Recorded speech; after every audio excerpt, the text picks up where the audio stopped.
যেখানে শুধু র ম্যাটেরিয়ালের দাম আছে 200 কোটি টাকার উপরে।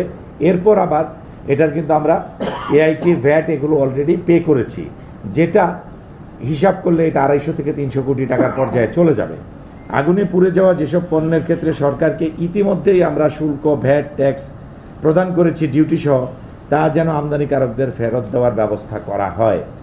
আপনারা সবাই অবগত আছেন যে গত 18 অক্টোবর শনিবার বাংলাদেশের অর্থনীতির অত্যন্ত গুরুত্বপূর্ণ অবকাঠামো হজরত শাহজালাল আন্তর্জাতিক বিমানবন্দরের কার্গো ভিলেজে ভয়াবহ অগ্নিকাণ্ডে ঘটনায় ঔষধ উৎপাদনে ব্যবহৃত বিভিন্ন কাঁচামাল ভস্মীভূত হওয়ায় এই শিল্প খাতে বড় ধরনের ক্ষয়ক্ষতির সম্মুখীন হয়েছে। একই সাথে এই আকস্মিক ক্ষতি আমাদের বহুবিধ ঝুঁকি এবং অনিশ্চয়তার মধ্যে ফেলে দিয়েছে। আপনারা জানেন, বাংলাদেশের ঔষধ শিল্প দেশের অর্থনীতি, জনস্বাস্থ্য রক্ষা, অধিক কর্মসংস্থান গুরুত্বপূর্ণ অবদান রেখে আসছে। আভ্যন্তরীণ চাহিদার প্রায় শতভাগ, আমরা বলে থাকি 98% মতো। একই সাথে ধারাবাহিকভাবে রপ্তানির সম্ভাবনা বৃদ্ধির মাধ্যমে এই খাত আজ আন্তর্জাতিক অঙ্গনে সুনাম অর্জন করেছে। আমরা জীবন রক্ষাকারী ঔষধ দেশের 18 কোটি মানুষকে দেওয়ার পাশাপাশি যুক্তরাষ্ট্র, ইউরোপ, কানাডা, অস্ট্রেলিয়া সহ 160টিরও বেশি দেশে রপ্তানি করে আসছি। আমদানিকৃত কাঁচামালের একটি বড় অংশ বা আমাদের বিভিন্ন ধরনের জীবন রক্ষাকারী ওষুধ প্রস্তুতে ব্যবহার হয়ে থাকে। আপনারা জানেন, আমদানিকৃত জরুরি দামি কাঁচামাল পরিবহন বরাবরই আকাশপথে আনা হয়। আমরা চিটাং পোর্টের মাধ্যমেও আনি বাল্ক ভলিউমগুলো, কালকে আমরা যেটা সাংবাদিক সম্মেলনে বলেছিলাম।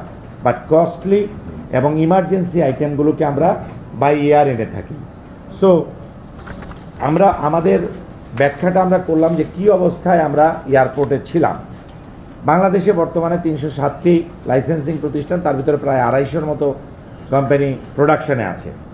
গত 18 অক্টোবর কার্গো ভিলেজ অগ্নিকাণ্ডের পর আমরা সমিতির সদস্যদের কাছে তাদের ক্ষয়ক্ষতির পরিমাণ জানতে চেয়েছিলাম।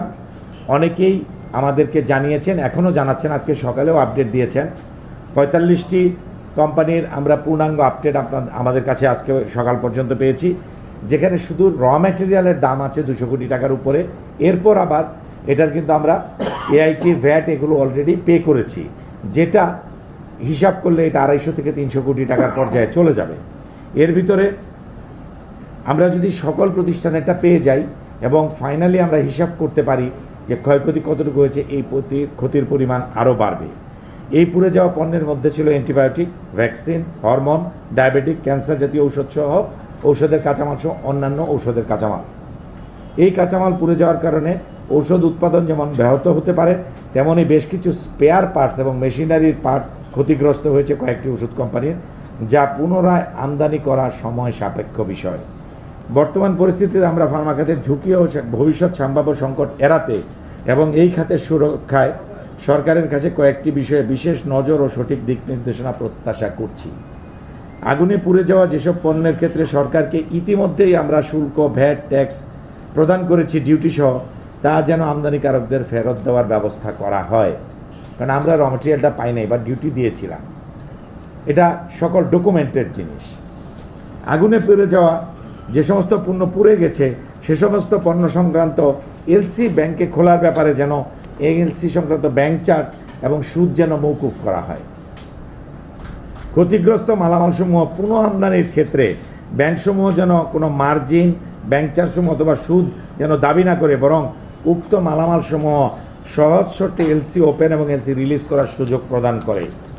হজরত শাহজালাল বিমানবন্দরের কার্গো ভিলেজে অগ্নিকাণ্ডে ক্ষতিগ্রস্ত মালামালের বিল অফ এন্ট্রির বিপরীতে ধার্যকৃত দণ্ড বা কোনো ধরনের দণ্ড যেন আরোপ করা না হয়। বান্ডেল থাকলে প্রতি সেনমানিতে টাকা বাঁচবে। বিকাশ সেনমানি বান্ডেল কিনে জিতুন প্রতি লেনদেনে।